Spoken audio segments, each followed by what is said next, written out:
This week, I listened around again, so you don't have to. Everyone out there is teaching you one thing. Hand your work to an AI agent and go do something else. But the 3 people I picked flipped it and asked the same question. Does the agent actually get what you want? Here's the punchline up front. What blocks an agent was never whether it can click the button. It's that it doesn't get what's in your head. The sharper line is coming. The more you hand off, the more that piece of you quietly erodes. 3 chairs. Let's put faces to them. First, Danielle, from Amazon's AGI lab, a cognitive scientist by training. She studies how human intelligence actually grows. One heads up. She builds these agents herself. So she's both the critic and the vendor. Second, Nenad, a researcher at DeepMind. Also a big lab. Third, Andrew, who runs Codex, OpenAI's coding agent. His tool just crossed 5 million weekly users, up 6 times. So his words naturally carry a stake. 3 people, 3 ledgers. I just lay them out.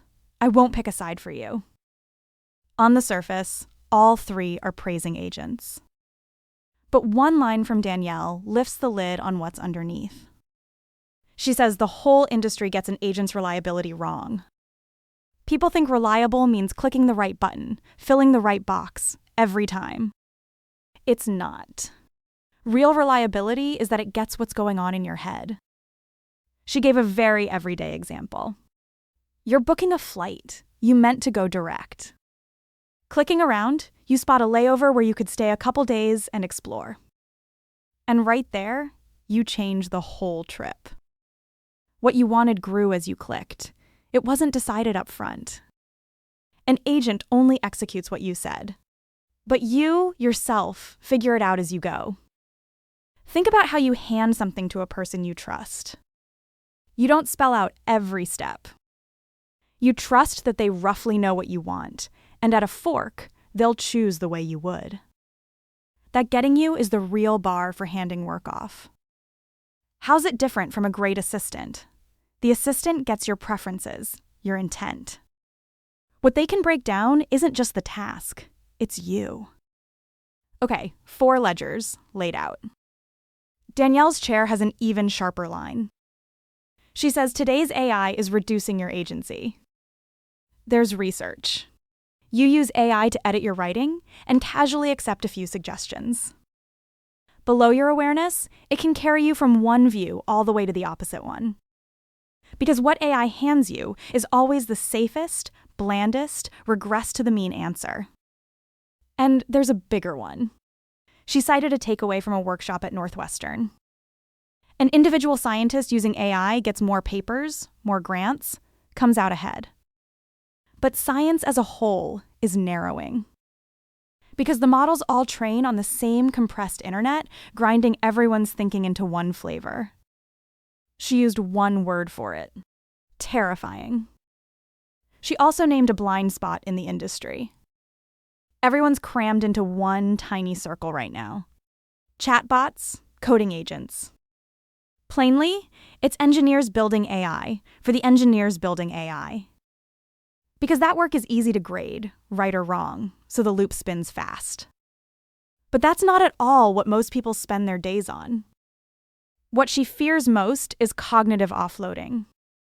Asking a chatbot is too easy. The answer's right there, and you skip that bit of cognitive friction. But that discomfort is exactly the process of knowledge taking root in your head. She flips it around. If an AI truly got your mind, it wouldn't let you slack like that. Keep dumping questions, and it'd see you don't really get it, then question you back, push you to think. Like the Oxford tutorial system. It doesn't hand you the answer. It walks you until you think it through yourself. Second chair, Nenad from DeepMind. Same disease, and he gave it names. One is automation bias. You start blindly trusting the machine without noticing. The other is cognitive monoculture. Same thing, Danielle said. Everyone's mind's turning identical. He also says agents can do what you asked, but not what you meant. So trusting it takes verification, not blind faith. He has one line I really like. Actually going out and acting in the world is itself a kind of intelligence.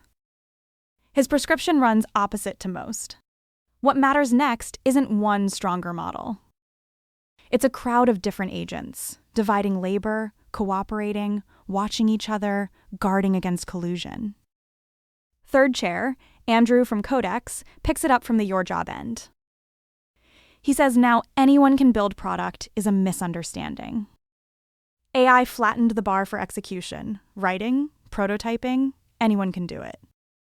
And exactly because of that, judging what's good and what's worth doing got scarcer and pricier.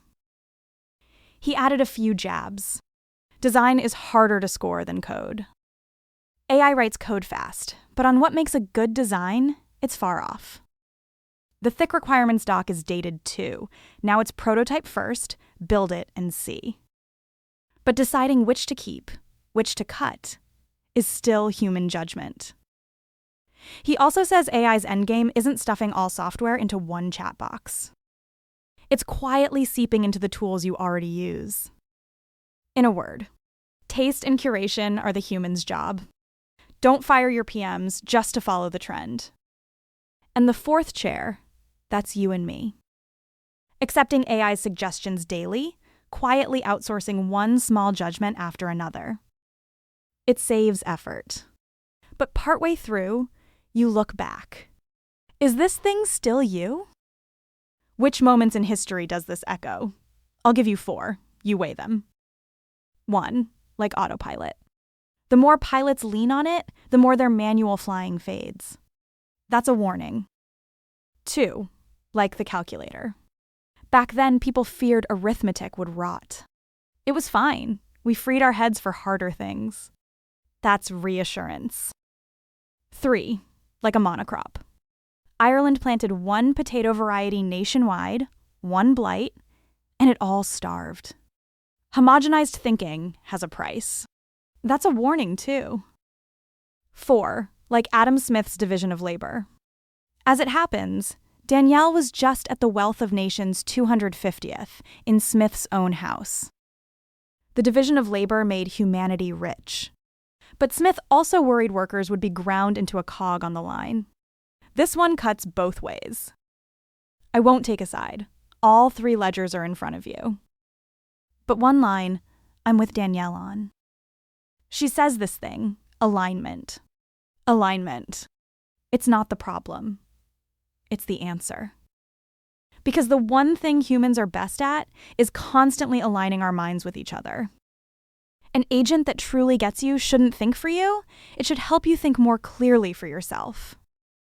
So for the next 2 years, one question tells you if your agent is worth trusting. Does it make you more yourself or grind you back to the mean? When it's easiest, it's most dangerous. Because that friction you skipped is the very proof you were still thinking. Hand off what you should. Judgment and taste, keep them yours. I listened through this round for you. Next round, I'll keep relaying.